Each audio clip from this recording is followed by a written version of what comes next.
Welcome to the Attention Live Sonic Streaming Conversation with Dr. Terry Fisher. My name is Ian Utile. I'm the co-founder and CEO at Attention Live, where we have created something we call Sonic Streaming. And these conversations give us a chance to get to know our product users, our friends, and Terry, you are more than just those two things to us, our team, and to me.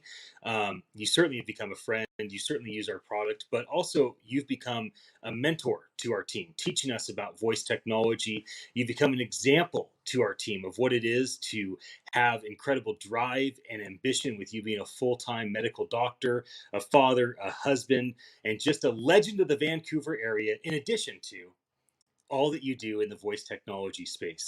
And so I'm so thankful that you're here with me today. And I think this is going to give you and I a chance to have a conversation with a bit more breathing room than we normally have, in the fact that a lot of times you and I are hosting other people's conversations, or when we do talk, we're talking in very small bite-sized increments. So Dr. Terry Fisher, uh, can you tell us a bit about yourself? What's your origin story? And we'll start there.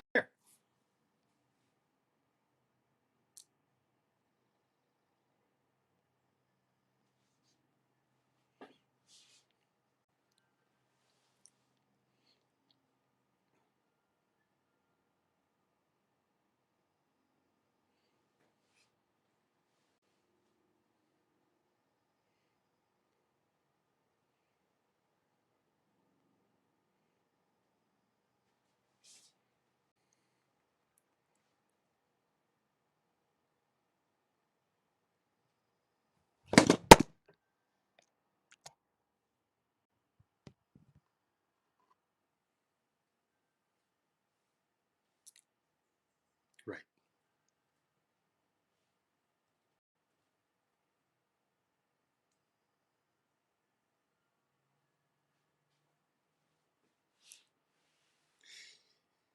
You certainly are one of a kind. Dr. Fisher, you, my friend, are a snowflake. Tell us a bit, especially for those that don't have as much background on your involvement in voice technology. There's so many awards that you've been given. Things like the most flash briefings, or the flash briefing training that you've done, or all the rooms that you run on Clubhouse, or all the things that you do on social, or the fact that anytime there's ever a voice, AI, any GPT-3, any conversational machine learning conversation, dialogue, conference event, you're getting your door knocked on. But give us a little background in terms of, like, what qualified you to get into this, or were you qualified? And now that you've taken it this far in voice technology, what do you personally think are your qualifications in terms of, like, hey, I think people should lean their ear in when I'm talking flash briefings, or when I do my flash briefing, when I do my podcast, when I speak on a stage, because, like, what are your qualifications in your mind? And I know you're such a humble guy, you may not like to answer this question, but there's so much in your world that it'd be easy for people to be like, which of the 30 things that qualify Dr. Fisher does he think really stand above the rest?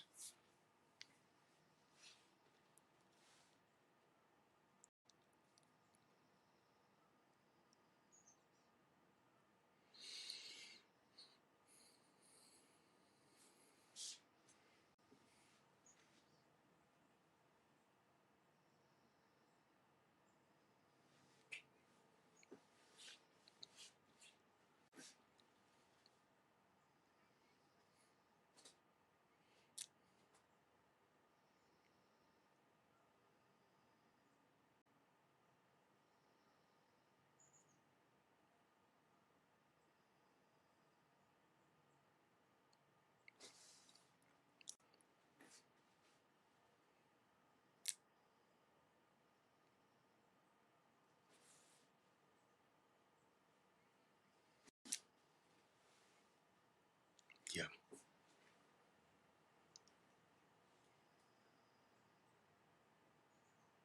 Hmm.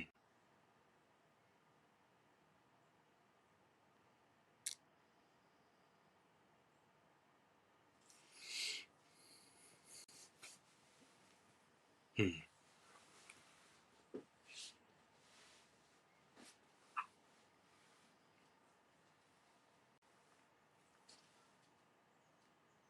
Hmm.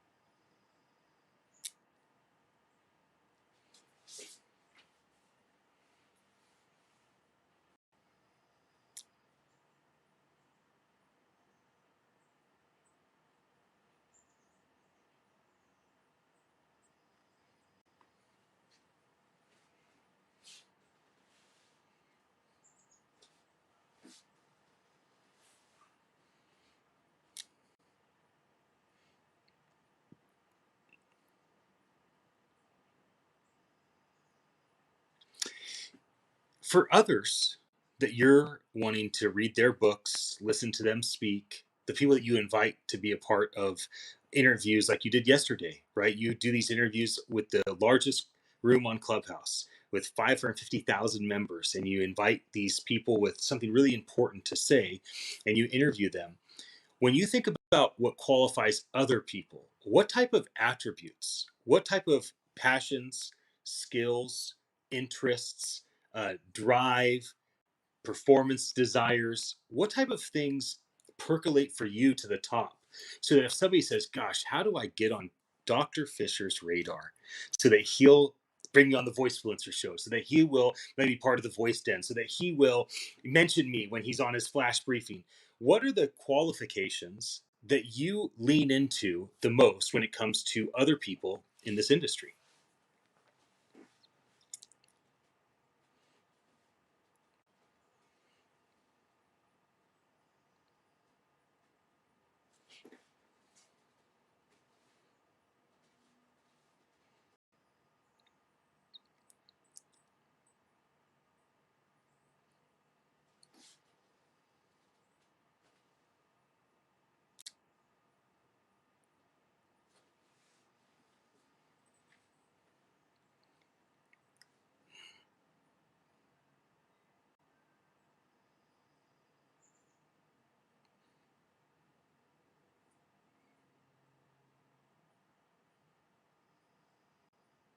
Hmm.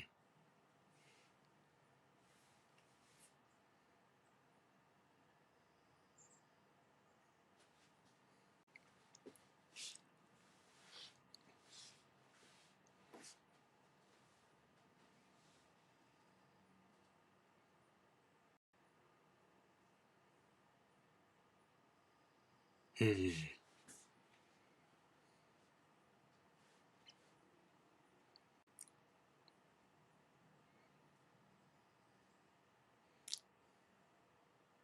Yeah.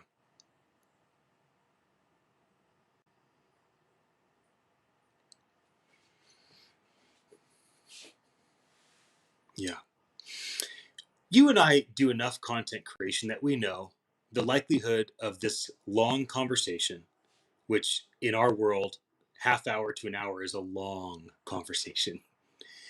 The likelihood of it being watched beginning to end is pretty low. Usually this type of content is absorbed as 15-second, stories on Instagram, 1 minute verticals on TikTok, 2 minute, 20-second, clips on Twitter.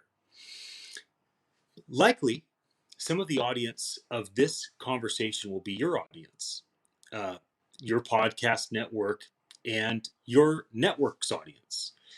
For the chance that some people may not know who I am, uh, I have adopted the proverb, let another man talk about you and not yourself. So, what, Terry, qualifies me? Why would you involve me in the Voice Fluencer show, in the Voice Den? Why are we launching VoiceCon Live together? Why have you consistently opened doors for me and asked me to open doors for you? Like, why, in your mind, do we make a great team? And instead of me introduce myself, maybe you could take a stab at it and let folks know your thoughts on me.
Thank you, Terry. It's very nice of you to see all those things in me.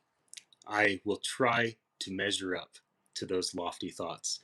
You and I had to pick a nickname for me when we started the Voice Den.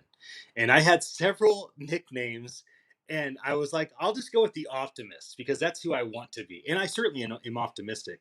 But I remember you and I had a conversation probably 3 or 4 weeks ago. And I'm like, Terry, we've been friends for 2.5 years, and I haven't said much to you, but like, I'm distraught right now.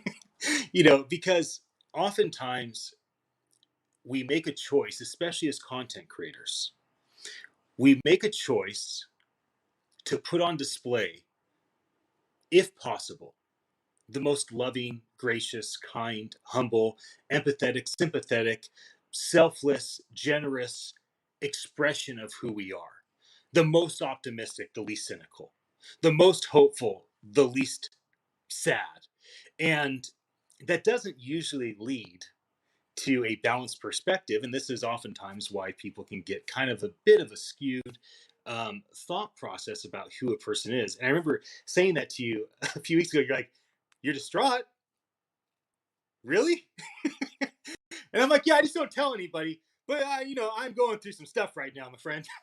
And I think it's also important early on in this conversation, especially after we just kind of exalted one another in that way, which I think was appropriate, that we also just acknowledge that we are certainly in an interview like this, just like if Joe Rogan happened to invite one of us to be on his show, we're going to bring the best of who we are. Right? We're going to try to be the most intelligent, the most clear, the most articulate, the most compassionate, connect with the audience the most, no matter what we're going through in our personal life, no matter what we're going through financially or with business or with health, we're still going to try to bring the best of us. And I just want to put that out on the table that for the next half hour, you and I are going to keep bringing the very best expression of who we are on purpose, because that's what the audience deserves if an audience gives us their attention.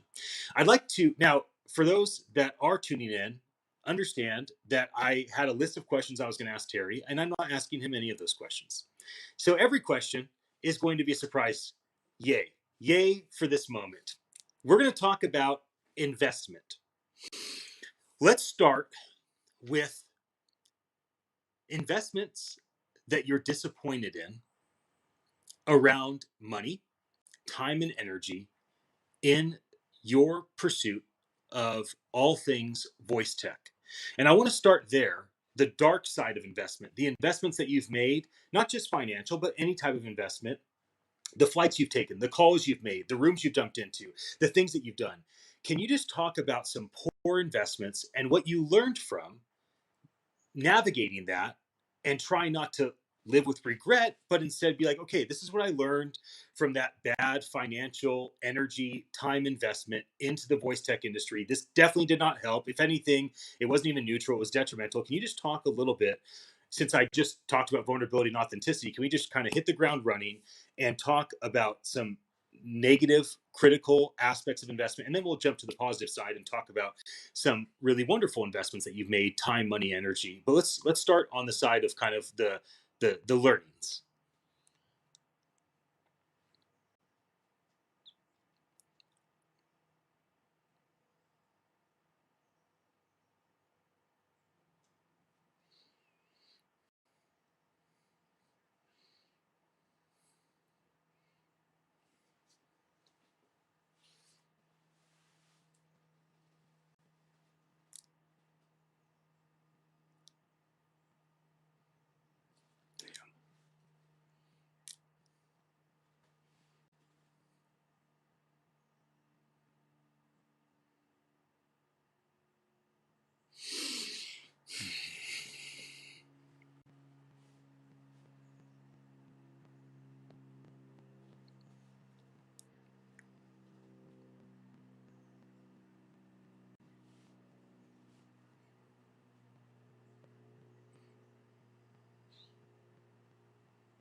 Hmm.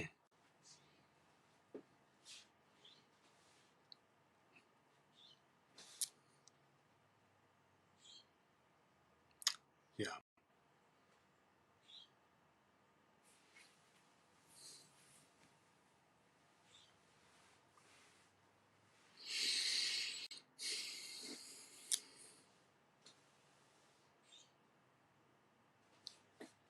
Hmm.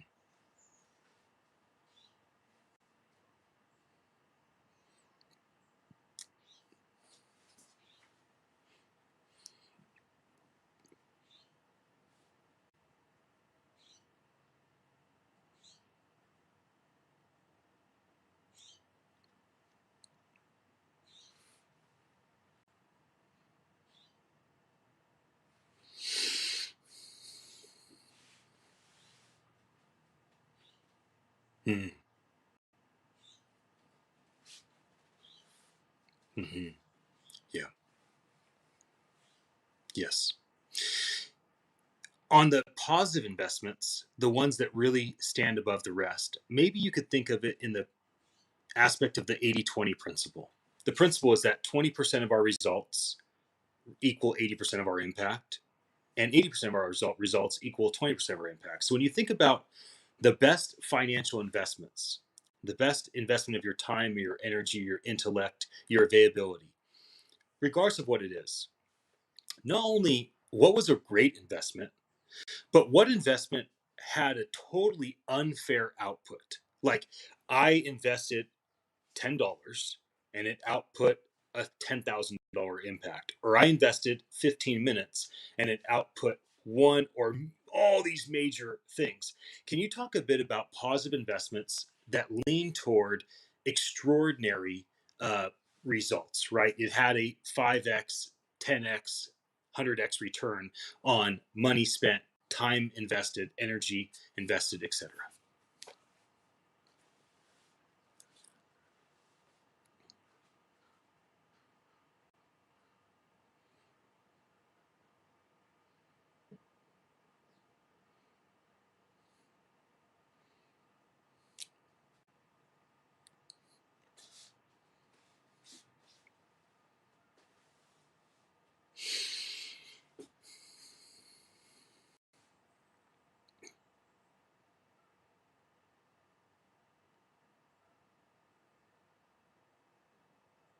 Hmm.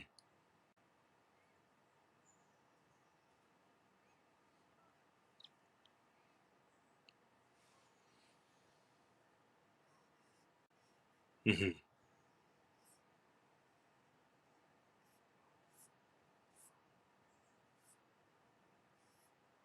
Hmm.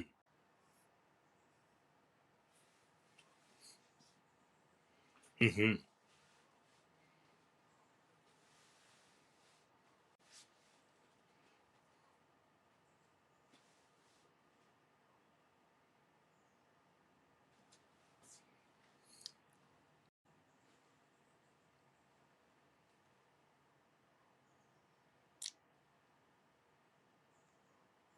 Hmm.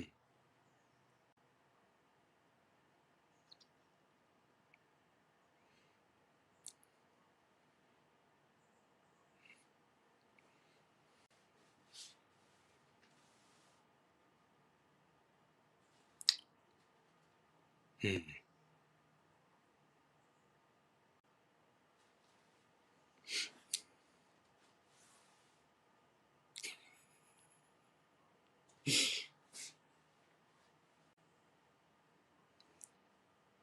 Yes. Let's talk about two things. And so we're going to take a little bit of a shift and we're going to talk about unusual habits and you could say absurd things. Is there any absurd thing outside the fact that you've done like 3 years of flash briefings every day? And for those that don't understand, a flash briefing is a bite sized podcast, a 45-second to 3 minute micro podcast on the Amazon Echo devices. Is there any absurd thing that you do?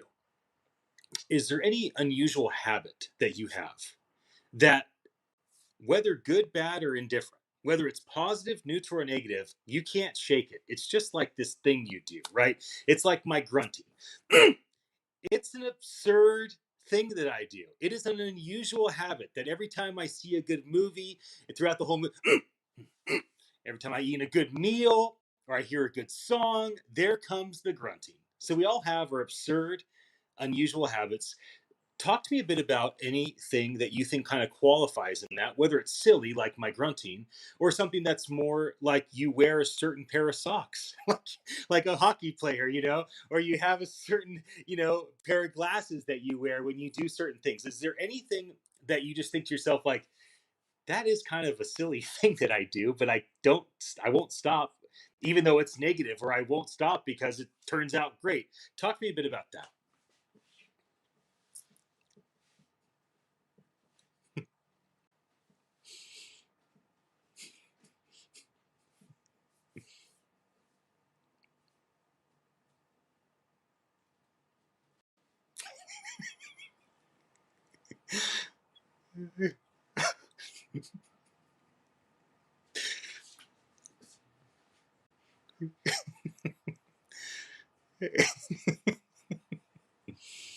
Oh, that's so funny.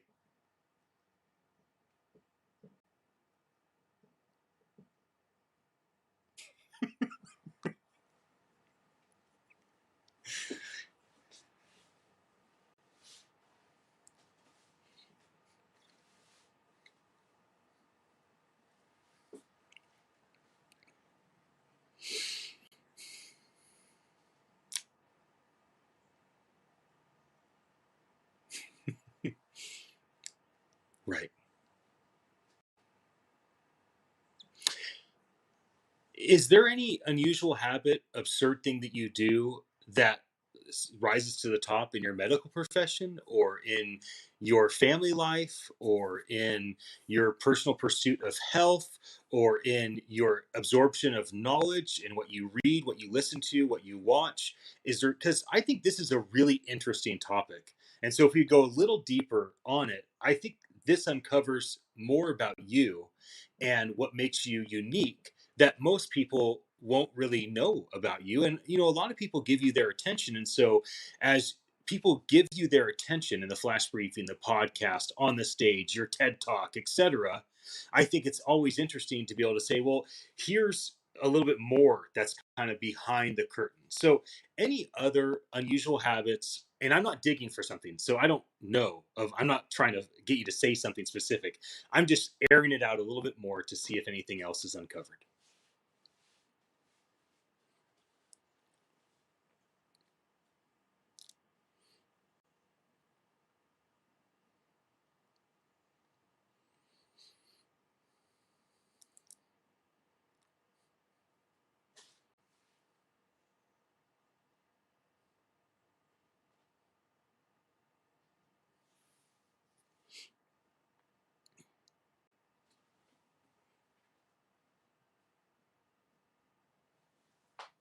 Hmm.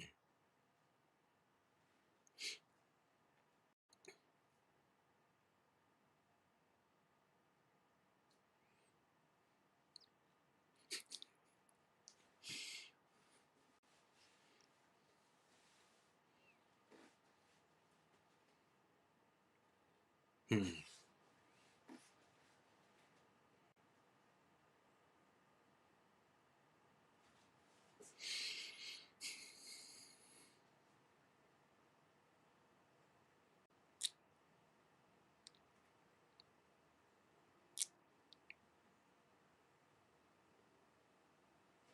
Yeah, I like it.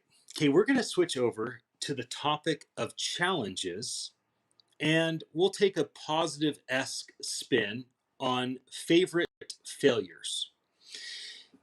So, as you prepare, I'm going to start because nothing creates vulnerability in a guest like vulnerability in a host. So, when we think about challenges and favorite failures, what I want you to think about is personal, right? So, when I think about challenges and favorite failures in my life, it is easiest for me to talk about the challenges I face because of other people's stupid actions, the challenges I face because of how hard the economy was at that moment, or the health crisis I was in that season of my life, or the emotional circumstances, or whatever it is. It's easier to be like, I face challenges because of all that stuff out there. Another thing is to spin challenges so that it's a favorite failure, so I feel better about it, instead of just sometimes letting it settle like this has been a super big challenge in my life. So I'm gonna hit a couple unique challenges and favorite failures that I've been thinking about. So one is in business. Attention Live is my seventh company. There are things in business that I am so graced with. My ability to build teams, my ability to manifest products that don't exist, my ability to cast vision and build brands around things that are not on market. My there's a list of things that I may not be the best in the world at, but in some ways I'm the only person that does what I do in the way I do it. So I've created kind of a category of one. And but as wonderful as those business achievements are that I'm getting better in every single day, there are consistent struggles. And so, one of the greatest struggles I've had in my 20 plus entrepreneurial career is capitalizing companies. So, this could be through investment or through client contracts. Client contracts have been a lot easier for me, but still a huge struggle. And I think I've come to realize why I've consistently struggled and been challenged in this. Um, and it has a lot to do with my human to human relationships are loving and based off of making a way for other people. And it's based off of how can I help you. So when I think about shifting a relationship to, will you give me money for my product or service, or will you give me money to capitalize my company as an investor so that we can scale? I have a very, very difficult time making that transition. And so that to me is not a favorite failure. It's a brutal reality that I still, at 40 years old, after 20 plus years of being an entrepreneur, have seen this consistently throughout my path. And it's been a real, real challenge. So that's like a challenge for me in the business sector. Like if I could figure out capitalization and I could overcome this area, then all of my last six companies and Attention Live and anything else I do in the future would have been, would be, and will be massively benefited if I can make these shifts. And I had like this 3 hour conversation with my closest friend last night about this very thing. And I was kind of walking through like, well, I don't know exactly what it is that's causing this, but here are some things I've been thinking about. On a personal basis, you know, sometimes challenges come in regarding our identity. So I'll take a personal stab at a challenge for me. For I met my sons, I have two boys, 12 and 8 years old. I met their mom when I was 16. We were 16 years old. It was Halloween night, 1998, in Santa Cruz, where I still live today. And we were together for several years, got married at 21. We were married for 16 plus years, and we got a divorce a few years ago. Now, when I think about the challenge of a divorce, I work really hard not to point fingers, right?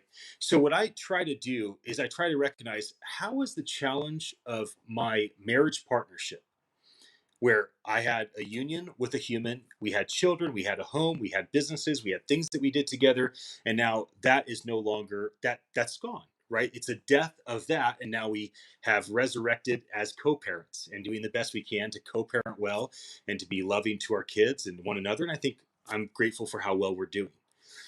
But when I think about the challenge and the failure of my marriage, the big questions I have to ask myself is, if I'm graced to be married again, have I made changes in the way that I treat another person so that the things that caused my son's mom the most pain and resulted in the dissolving of our relationship, that those types of actions, which most of my actions were just like consistent little things, not like I wasn't a drug addict. I didn't, you know, though it wasn't like some massive life change.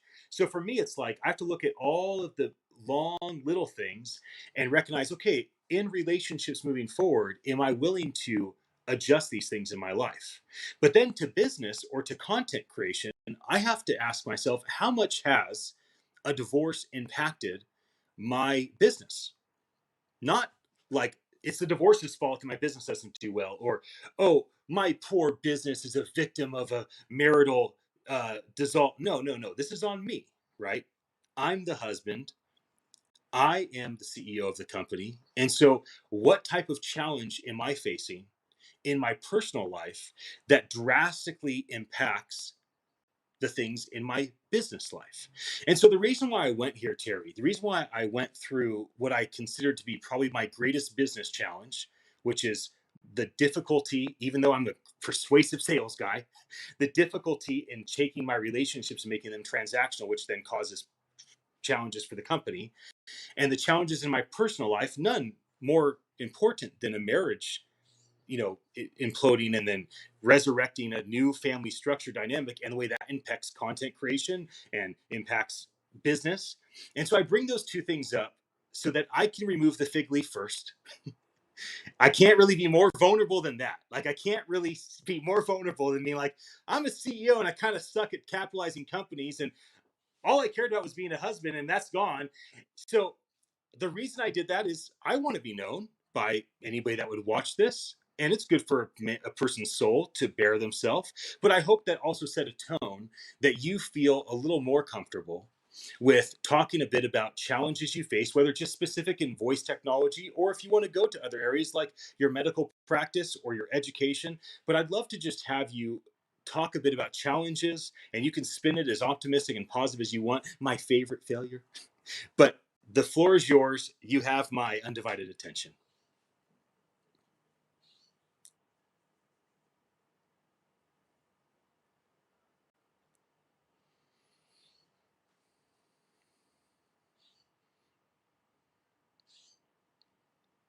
Yep.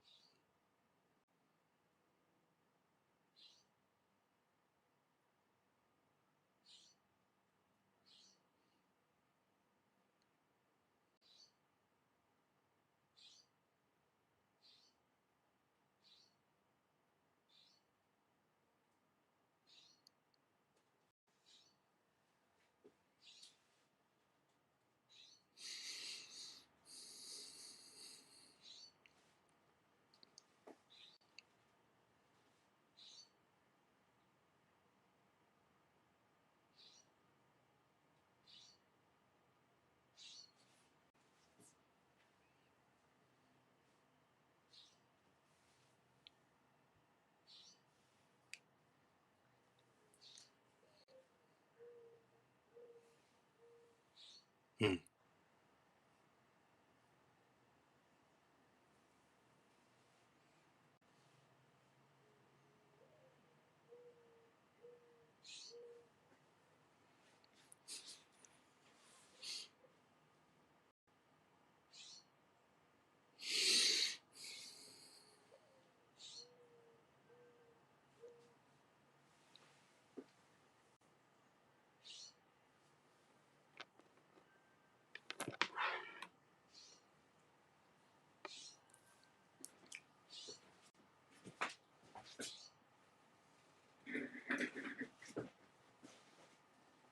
I'm still with you. I just I have to grab my power cord. But keep talking, Terry. You still have my attention, even though I'm not on the video. Just just getting a little power. Just a little power to the party, people. Keep going. You still, yeah, you still have me.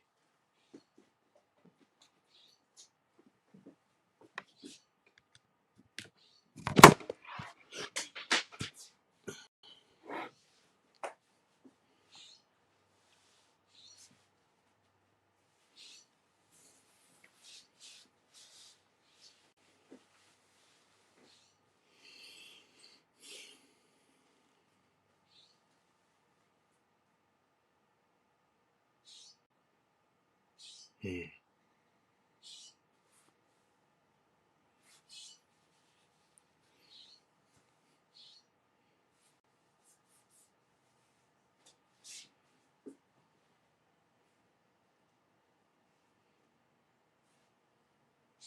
Hmm.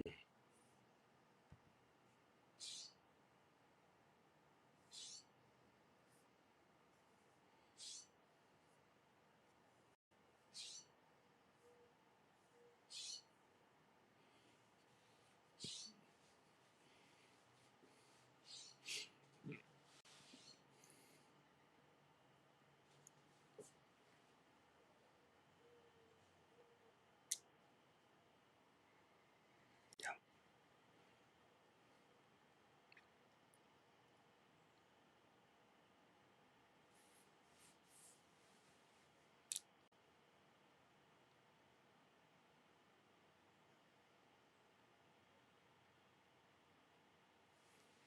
Hmm.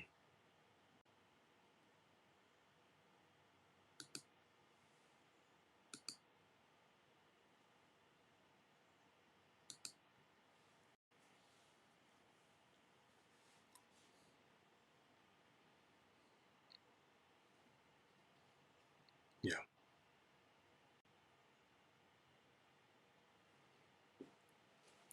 Let's talk about recommendations. Different than advice. So I want to talk about recommend, like if advice is from a mentor, a trusted source, you turn to somebody for their advice, or they know that if they give you advice, you're receptive.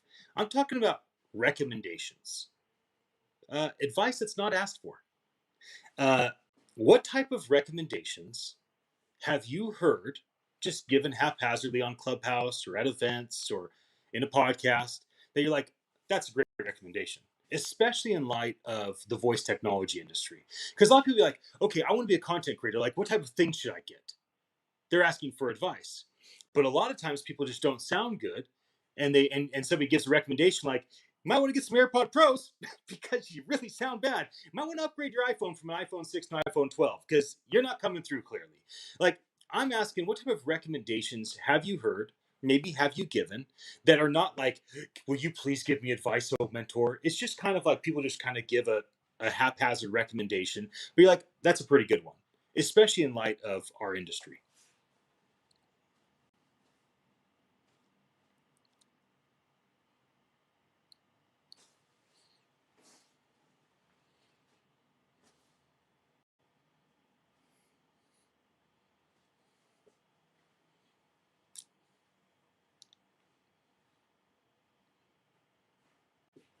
Yeah,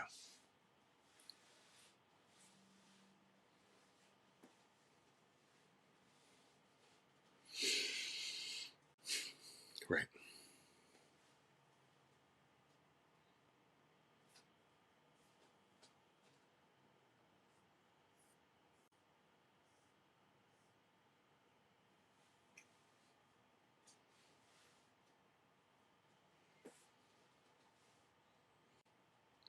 Great recommendation. Yep.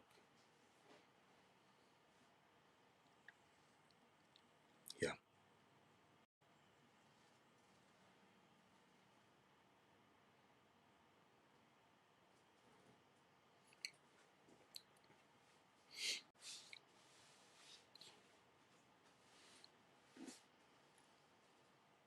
Yeah.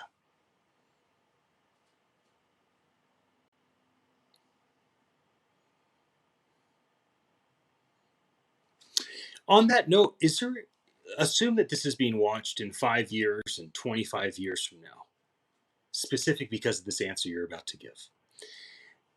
Is there anybody that in your mind does that really, really well? Maybe somebody that's not super close to you or to I, right? Like, I'm not looking for you to say, like, oh, Ian, Gabe Viggers or Ted Haas, because it's an easy answer. But who do you think does that really well? That hopefully in your mind, you're like, I see a pattern in this woman's life.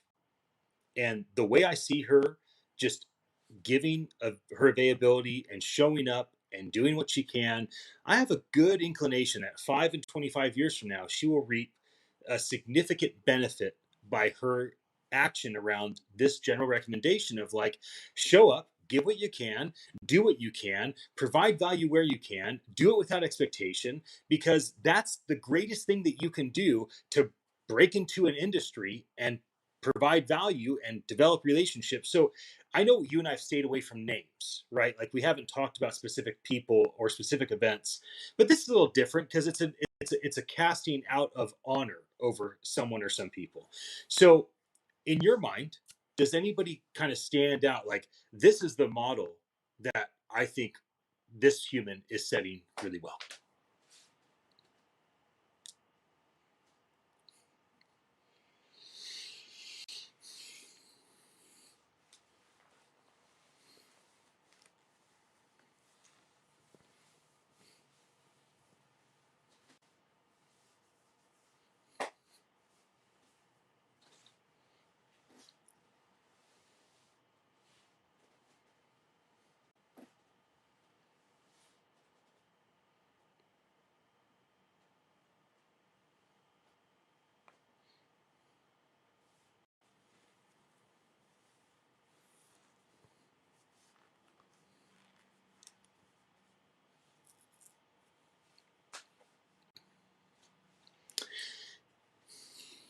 I'm so glad you brought him up. So let's sit on this for a second.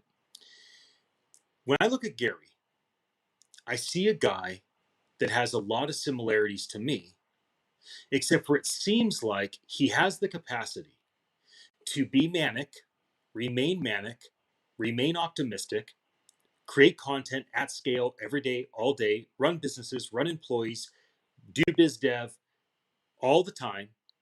And what I haven't seen is any of the dark side of mania, right? I don't really see melancholy in him. If people tried to judge Gary, you couldn't really say, oh, that guy's probably bipolar. Most likely, he's like big time manic, and it doesn't seem to really express a lot of the melancholy side of things. That's a huge thing that stands out. Another thing is his energy, his level of energy, and it doesn't seem, not just based on what I've seen, but based on what the thousands of employees he's had, all the exposure he's had, it doesn't seem like he's living off of any illegal drug or nicotine or caffeine or cannabis or alcohol or sugar. Like it seems like he's pretty damn diligent when it comes to his health, what he puts in. So it's not like he's living off of Adderall, right? And even if he was, which I don't think he is or has, like that, you can't really sustain that anyways. So he seems to have this sustainable mania in the most honorable way, I say that, without uh, input to get that. It's like a natural characteristic. He'll talk a lot about gratitude, thankfulness, ambition, drive, competition, that these are the things that fuel him. So there's a lot that I really honor about him. And there's a lot that I see in him I haven't really seen in other people, right? Like when you look at a Steve Jobs or an Elon Musk, not to say that Gary Vee has achieved their type of success, but I think he's carving out his own category of success that's more about legacy and less about, okay, guys like Steve Jobs will have monuments and statues built. Guys like Gary Vee will have greater impact in the way that people speak about him to their kids, grandkids, great grandkids. I just have a sense that there's not a lot of grandparents and great grandparents talking to their kids about the impact of Steve Jobs on their life. But that'll happen with him because I see a lot of Gary Vee's legacy having to be human and organic, less about building a huge brand or a huge persona or being, it's a little different. Now, all this kind of wrapping back to the voice tech industry. I'll go first and say how much Gary has impacted me in Attention Live. I started Attention Live on accident, November 2017, and it had a lot to do with the voice tech videos that Gary Vee was pumping out in 2016. So when I started to think about what's next, like what's the next thing? What's the next thing?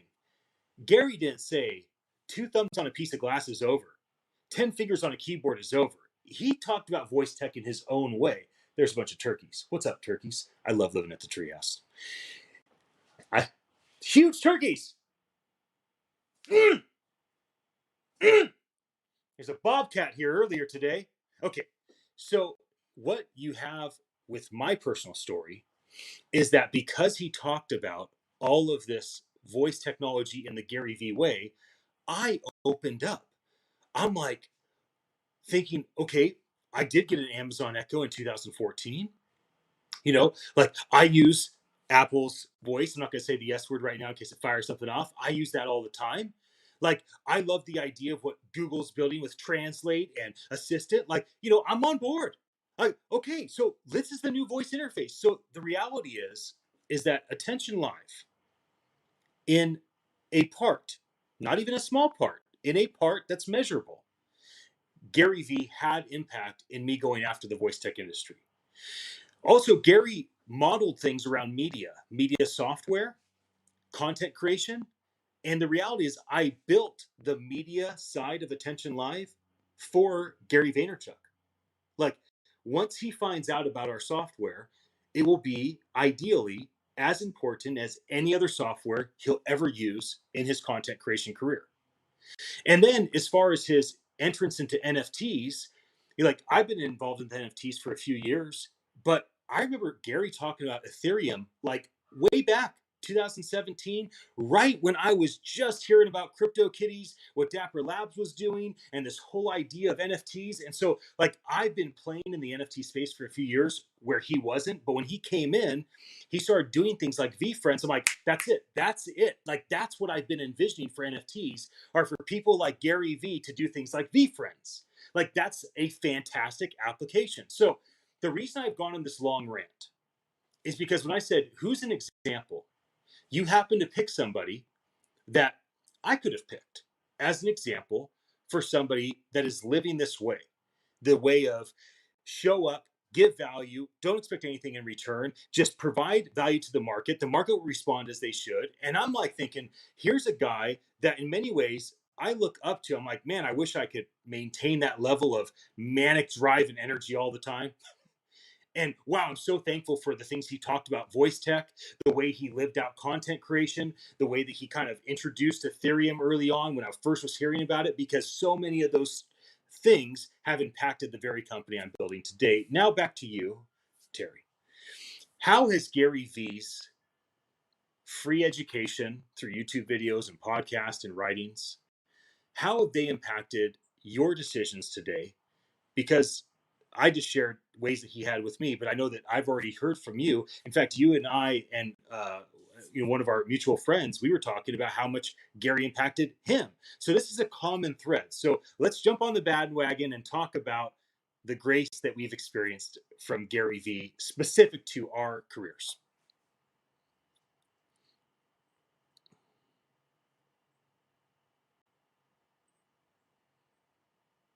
Yep.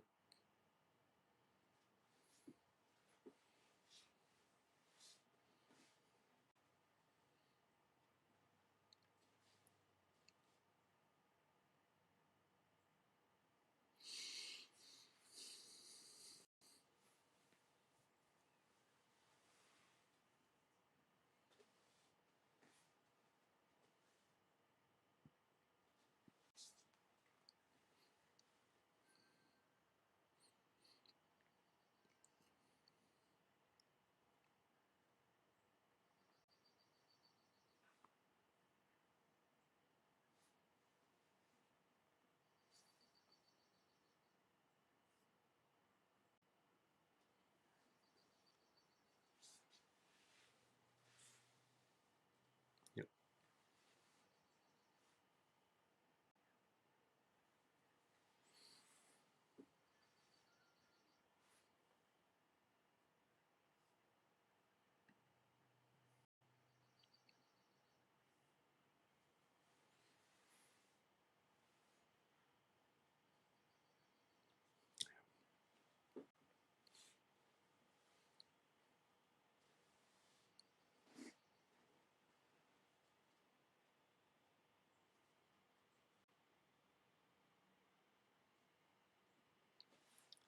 Yep. It's interesting that we named our conference VoiceCon, but had forgotten that Gary had a conference called VoiceCon. I mean, because that was a time in his voice tech content creation where it probably impacted us most, because that was like 2017-ish, right, when we were really starting to lean in on this. I want to change the topic, and we're going to wrap up fairly soon, but I want to change the topic to when you lose your focus or you feel overwhelmed, is there anybody or anything or things that you turn to help you get back on track, to help you regain focus, regain passion? Because all of us get overwhelmed. All of us lose focus, right? Even you and I have talked about things that we're working on, and the passion and desire and focus wanes. So when that happens, and it's bound to happen, and certainly it has happened in the last few years that you and I have been kind of doing things shoulder to shoulder, what do you turn to? Who do you turn to? Like, what brings you back to center?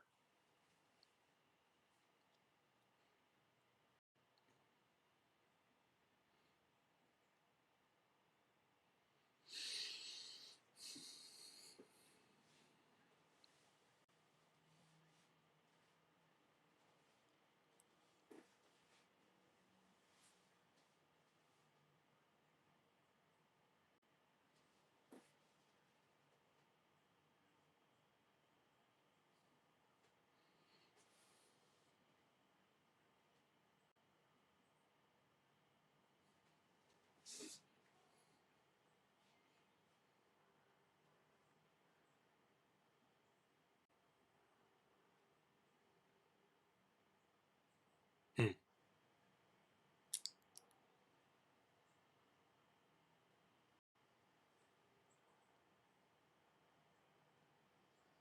Hmm.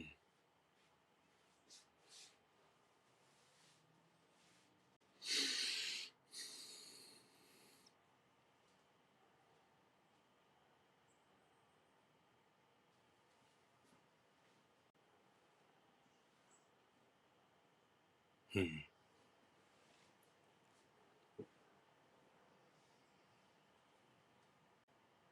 Hmm. I love that. Let that just settle in for a second. It's good stuff. I think part of that is also relatable, to other people.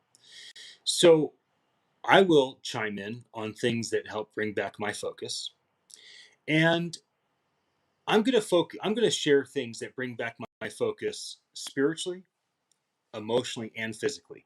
So if it doesn't knock on all those things, I'm going to keep it off the list. People. So number one would be my father, my mother. Like, they have an ability to speak into my spirit. If I had to define my spirit, my soul, and my body, I have a simple explanation. My spirit is a part of me that's in relation to my creator, my soul is in relation to other people, and my body's in relationship to the earth. So my parents have a very effective way of cutting through and speaking to me in a way that kind of is holistic. My children, both of them, also have that ability, especially my oldest, my 12-year-old. A lot of times I'll be like, "You have an earpiece on or something? Who told you to ask me that question?" So that's a big thing. People, my closest friend who I was on the phone with for 2.5, 3 hours last night, that lasted that long because he has an ability to really cut through. Um, Physical things I found incredible satisfaction in. So nothing is better for me than going to a huge park with my one wheel, my discs. I throw frisbees like 400 feet.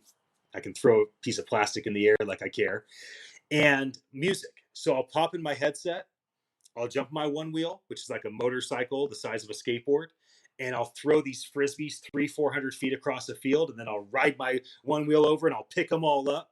And like that is such a complicated thing. And so for me, it's like firing off everything physically, like working my core and my balance and my strength. And emotionally, I'm just like happy about life again, and nothing can go wrong, and everything kind of comes back into focus. And in terms of like my spirit, a lot of my focus on my spirit is, am I thankful? Am I grateful? Am I humble? Do I feel small on purpose in light of 7 billion people? Do I feel big on purpose in light of I can accomplish anything? Like, these are the types of things. And so one wheeliness by itself, that does it for me. Playing disc golf by myself, that does it for me. Listening to music, dancing around like a little kid, which I usually do in private, that does it for me. But when I do them all together at once, it's a symphony of gladness. I have 100 hours of video of that very thing. I just don't have time to share it most of the time. Okay, as we're getting close to wrapping up, as I already mentioned once, that I wanted to kind of get to the tail end. What advice is the worst advice that's often spoken in our industry of AI, conversational AI, voice technology, Amazon Echo devices, Google Assistant devices, Apple S, Samsung Bixby, GPT-3, Clubhouse, Twitter Spaces, Spotify has Green Room. I mean, what type of advice that you hear and you're like, oh, good God, why do people keep saying that? That is not good advice. Or is there any bad advice that you used to give in this industry that you're like, yeah, and then I figured this out and I readjusted the sales? So, any bad advice that you hear or have given that you think are yellow lights and red lights for people to be aware of?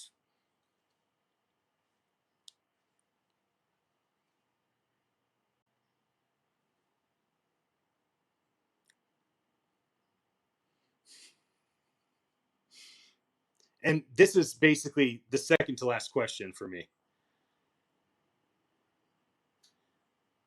Yeah, but you were on mute, so it didn't matter. That's why I jumped in and I did my little focus thing. So we'll do a five countdown so Eli can cut this.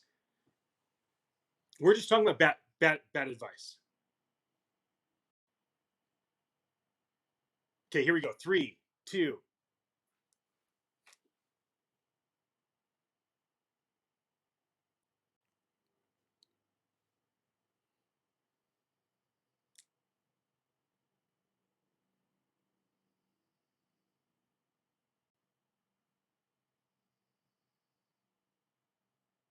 Hmm.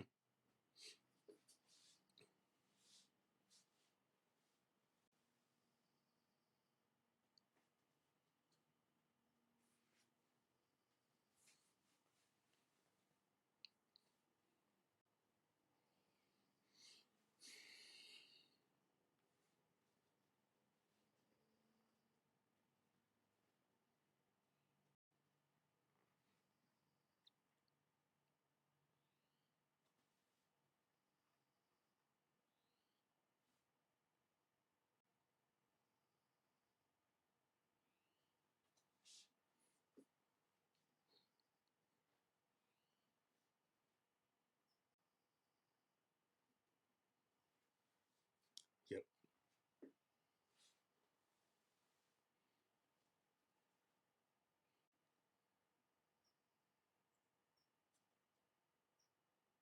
Hmm.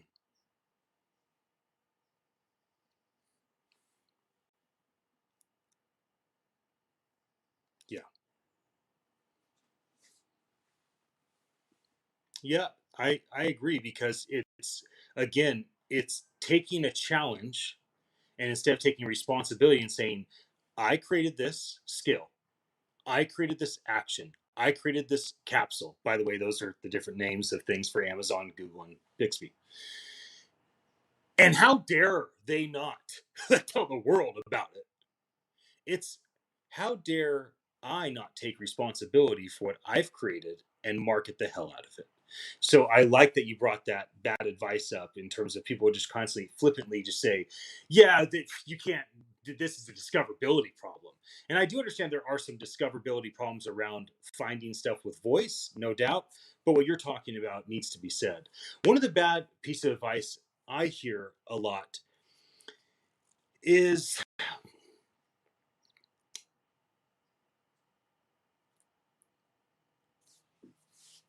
well, I don't know.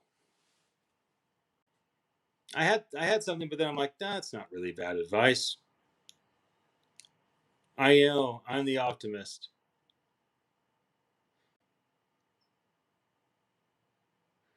Okay, I'm gonna share this with you. I sometimes I share weird, freaky things. So here we go. On the optimistic side, so I had this vision. I had these like awake daydream visions, more consistently than people might imagine. And in my vision, I'm at a table with all of my emotions. So I have like happiness and optimism and love and pleasure and all these things. And then I had like fear and insecurity. And I'm looking at fear and insecurity, and they had muzzles on.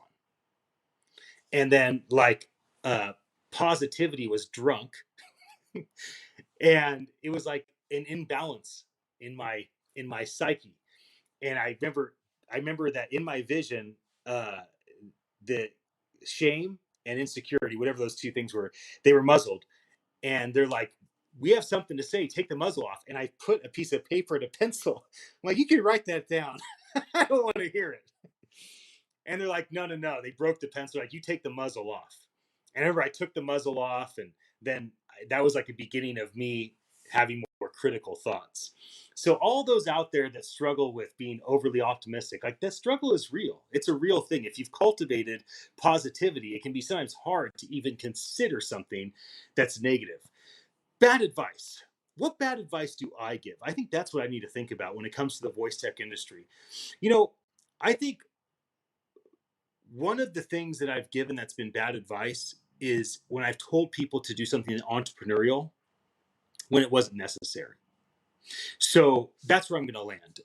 There are times where I have, because of who I am and the fact I am a raging entrepreneur, that I'll tell people, well, start this, do this, create this, go after this. You can do this. And they probably shouldn't start it. They probably don't have what it takes to create it. They probably don't have the abilities to sustain it. They probably don't have the finances to withstand the time it takes to get there. And the reality is, if I was more calm and more wise, I would probably just say, with that idea, is there anybody in the world, any person or any corporation that's doing anything similar? And can you go get involved with them? Don't start it on your own. Don't do your own thing. Go find somebody else's team to be a part of and bring all of your passion and your desire. So I think that's bad advice that I have consistently given in my life, in business, and in the voice tech industry. And there are times where I have contacted people later that day, a month later, and be like, "Hey, we were talking and you shared this idea, and I told you, like, go to Upwork and hire some people on Upwork to help you with that. And, you can talk to this guy and this gal." And I'm like, "I've thought about it, and I don't think I should have told you that. I really think you need to work with this company that's doing the exact same thing." So that's where I'm landing on bad advice.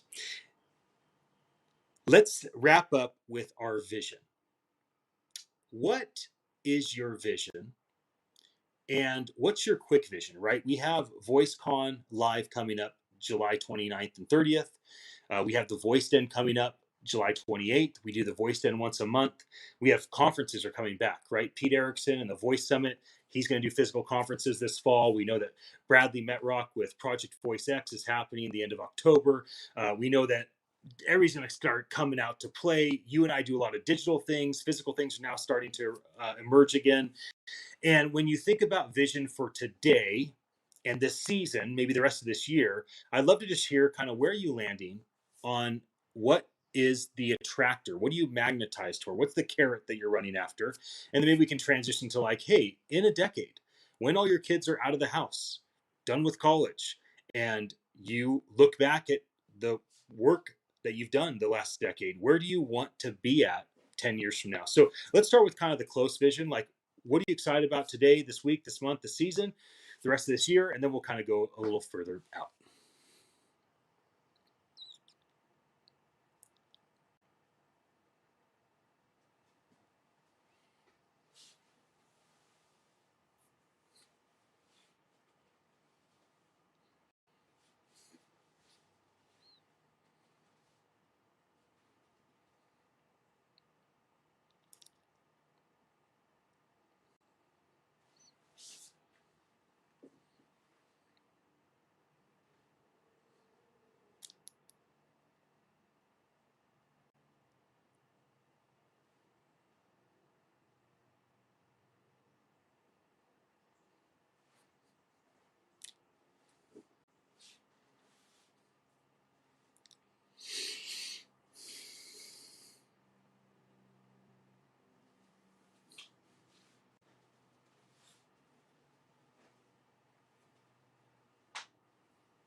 Yeah.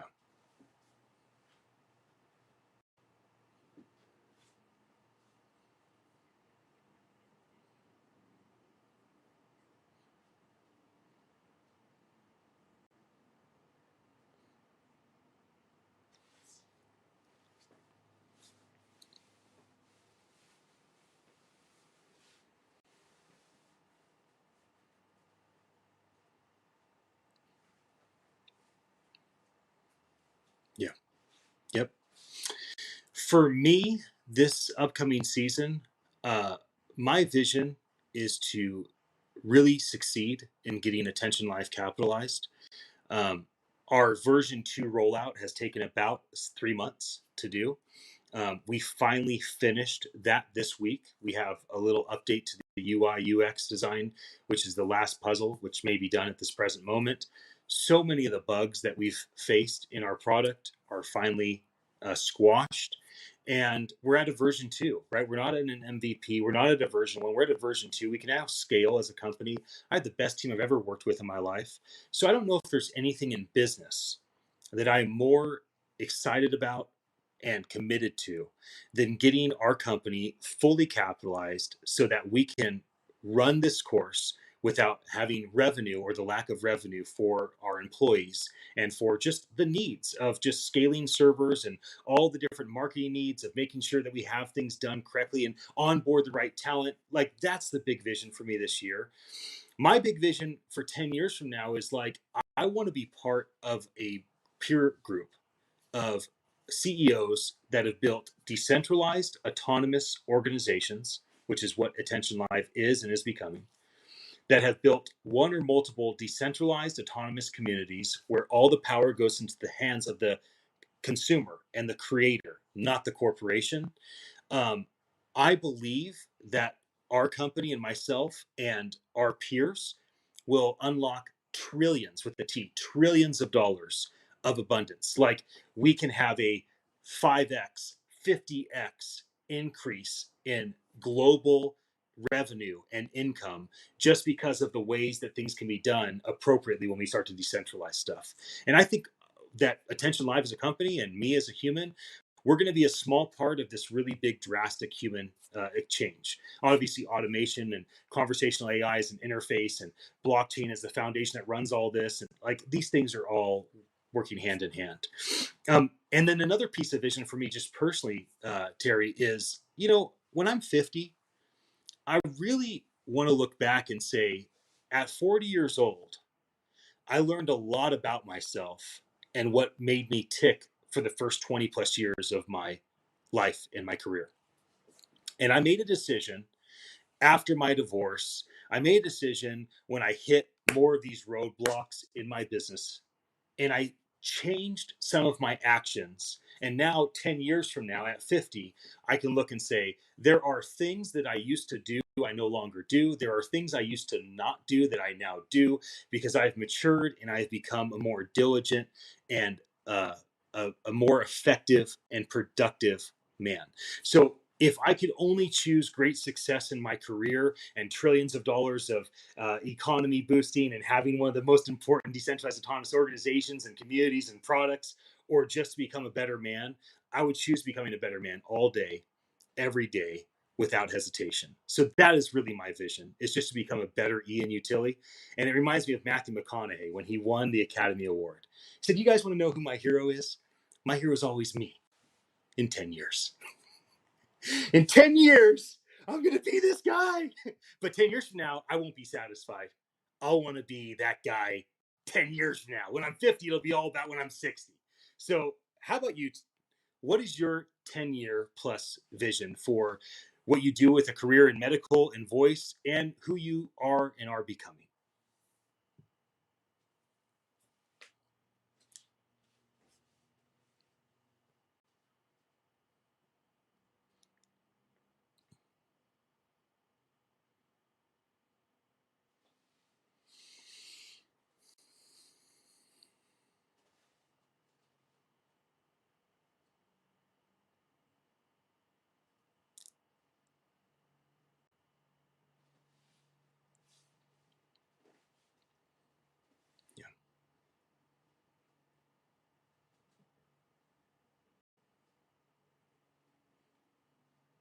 Right. Hmm.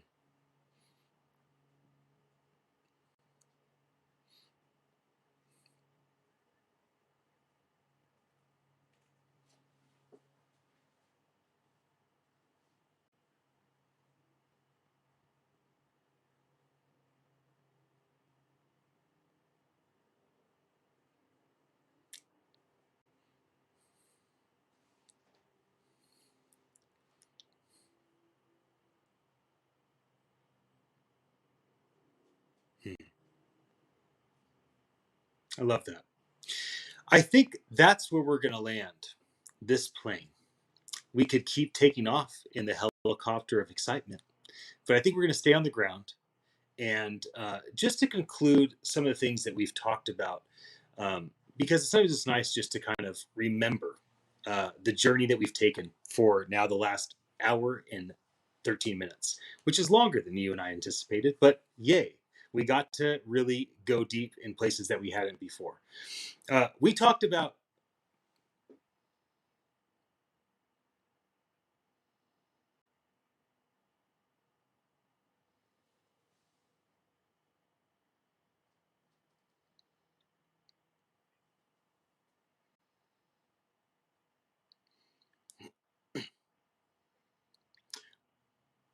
good. Three. So, as we come to conclusion, I think it's always nice to have a quick summary because a lot of things were said in this amount of time. And so we started off with introductions, right? Like what qualifies us? And, I mentioned a lot of the things that I felt qualified Terry, right? Dr. Fisher, you are a real significant medical professional and have been for a long time, right? You are one of the most respected voices in the whole entire conversational AI voice tech space, and you should be based on who you are and what you've done. You're a TEDx speaker. People pay you to come speak at their conferences. You run almost daily. Well, certainly flash briefings daily, but almost daily, also engaging people on places like Clubhouse, weekly events like the Voice Fluencer Show, and your big monthly voice dens. And we have this big conference coming up. Like, there's so many things that qualify you to be listened to and be heard that I had to kind of narrow it down to like, what are the things that rise to the top? And they're your passion, your background in education, your incredible bent toward science and being interested about all these things around voice technology. And also just you as a performer and a musician and a drummer.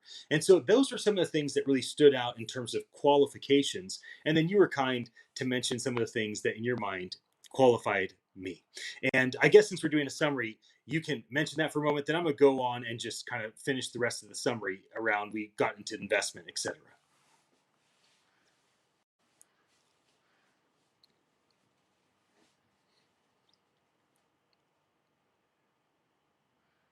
Yeah,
it has been. It has been. And for those that have gone through the journey, thank you for your attention.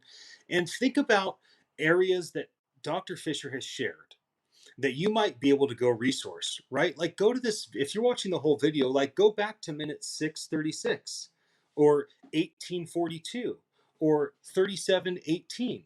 Because I don't know what's during those three moments, but probably Dr. Fisher was speaking intelligent things. But some of the things that we did talk about, if you are forgetful, is we talked about investment, right? What's the worst and best investment that we've made in light of our money, our time, our energy? And Terry, you shared some really great things on that topic. We talked about habits, right? What are some unusual habits or some absurd things that we do on a regular basis, regardless of the positive, negative, or neutral impact? We talked about challenges, some of our favorite failures. We went both from a personal perspective, as you mentioned, me talking about my family, my divorce, and a business perspective, as we talked about some of the challenges we faced in being entrepreneurs in the voice tech industry. We talked about recommendations, just kind of these broad recommendations that people give, just haphazard recommendations, and what we think about them, what recommendations stand out for good and positive things, and who really kind of lives these things well as we got into focus. We talked about when we become overwhelmed, when we lose focus, who do we turn to, right? We talked about our family. You mentioned your wife. You mentioned other people in your life, your friends, your kids that you turn to. You mentioned other things that you can do to kind of bring yourself back into focus. I talked about humans. I talked about things like the one wheel and disc golf and music and dancing and things that just get my mind, body, spirit, soul just kind of going. And ultimately, we started to land the plane when we talked about advice. Good advice, bad advice, some that we've given, some that we've taken, and then we finally wrapped up around vision. And I think, Terry, you really nailed the vision of immediacy, right? Like, you want to make sure that VoiceCon Live, July 29th and 30th, go amazing. You want to make sure that the voice den still remains and grows as a very important online show of sorts. And all that you do on a weekly and daily basis, that these things are beneficial. And then you're looking to new technology like spatial audio, this augmented reality sound that we've now invited people into. But you also talked about your 10-year vision, like when your kids are grown, when your kids are in college, out of college, have their own lives, what type of things are going to be important to you and your wife? And it's not the fact that you've done 13 years of flash briefings, although that may be part of it. It's about like going on vacation together, enjoying one another face to face, not just back to back and shoulder to shoulder, building a family, but getting to that season of life where some of these things that you've worked so hard to grind out start to benefit in terms of uh, different and new lifestyles of not just being a present father with young kids as you and I are today. And so those are some of the things that stood out to me. And I hope that those that tuned into this entire conversation were benefited by it. And if you have, thank you for your attention. If you want to find out more about Dr. Terry Fisher, he is everywhere on social media at DrTerifisher. His website is one of the best I've ever seen an individual human build. He has so many brands that are part of that website. You could literally spend 1,000 hours, several weeks, a couple of months, just trying to scratch the surface of absorbing the phenomenal free content that he gives without expectation. He's not trying to sell you on a program, he's not trying to sell you consulting. He simply, based on the actions that he's taken, believes it's in his best interest to create the very best content he can and give it away freely without expectation. And Terry, you have, you do, and you will continue to do that so very well. And in many ways, you are a lighthouse to all of the other content creators that you and I know. I know that you get a lot of high praise. And I hope that when you do, that you will open your heart to really take in how much you have made a positive impact on the lives of people like myself, our network of friends, and especially those that will never reach out to tell you things like men like Gary Vaynerchuk here, which is, you've changed my life. And it doesn't have to be as dramatic as you've changed people's lives, but it is as significant as you invested your time, your money, and your energy into becoming a voice in this industry to bring people on this journey with you. And I think that the impact that you're making in people's businesses and in their lives is way beyond your wildest imagination. And it really is a joy to walk this journey out with you. And this conversation is just a little piece of that, that I think brought smiles to my face and laughter. I got some grunts in there, and I meant every single one of them. And yay for us. We're all done. Everybody, I salute Terry, not you, but you're welcome for being here to be a part of this. Terry, I salute you.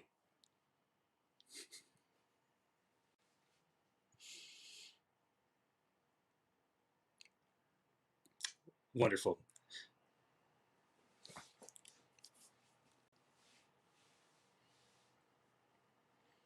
Okay, thank you for listening. Yep, here we go. Ready? Okay, 3. Well, as we wrap, I just want to say thank you, the audience. Thank you for tuning in, for listening, watching this content. This is the Attention Live Sonic Streaming Conversation with Dr. Terry Fisher. And we hope that you've enjoyed this conversation. And we believe that this is something that you should want to join with us over and over and over again as we have these incredible guests like Terry. And we like to discuss all sorts of things, as today we discussed voice technology, personal life, business life, vision, investment advice, habits. It was all over the place, but it really, I think, was about friendship, the friendship that Terry and I have. And that is what you'll find in any of these Attention Live conversations that I cultivate around what we do with Sonic Streaming, whether it's Dr. Fisher or some other lady or some other guy or some other team. You'll find that it is soaked with friendship, because that is fun for me. And I want to have fun when I create content. Until next time, thanks for joining us. You may do that again shorter. That was like, because there's so many blanks. There's so many blanks in this thing that I kind of got spun for a second. Let me do that one more time.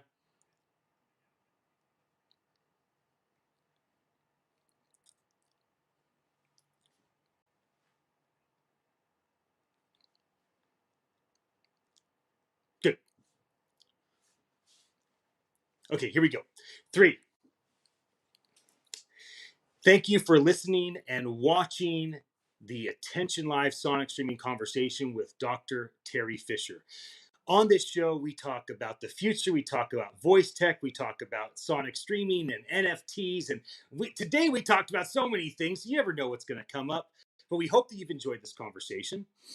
Dr. Fisher, I hope that you have enjoyed this conversation, and join us again for the next interview, where we'll keep discussing things that will catch you by surprise.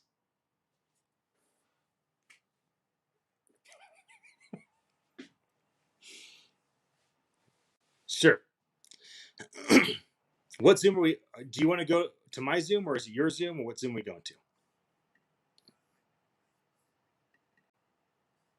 Okay, here we go.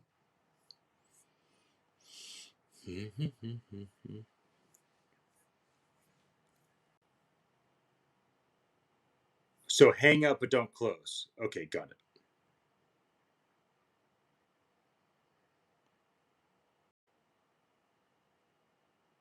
My upload is complete, just so you know.